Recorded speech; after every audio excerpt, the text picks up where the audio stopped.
முன்னாள் கணவருக்காக போட்ட டாட்டூ விவாகரத்தாகி 4 ஆண்டுகளுக்கு பின் நீக்கிய சமந்தா. நடிகை சமந்தாவிற்கு கடந்த 2017ஆம் ஆண்டு தெலுங்கு நடிகர் நாக சைதன்யாவுடன் திருமணம் நடைபெற்றது. இருவரும் காதலித்து திருமணம் செய்து கொண்டனர். திருமணமாகி சில ஆண்டுகள் மட்டுமே இணைந்து வாழ்ந்து வந்தனர். பின் 2021ஆம் ஆண்டு விவாகரத்து பெற்று இருவரும் பிரிந்தனர். ரசிகர்களுக்கு பெரும் அதிர்ச்சியை தந்தது. விவாகரத்துக்கு பின் நடிகை சோபிதாவை காதலித்து திருமணம் செய்து கொண்டார் நாக சைதன்யா.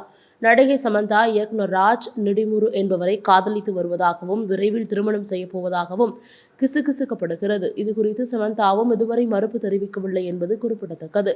விவாகரத்துக்கு பின் தனது திருமணம் மற்றும் முன்னாள் கணவர் குறித்த நினைவாக இருக்கும் விஷயங்களை சமந்தா மாற்றியமைத்து வந்தார். தனது நிச்சயதார்த்த மோதிரம் மற்றும் திருமண ஆடையை முழுவதுமாக மாற்றியமைத்துள்ளார்.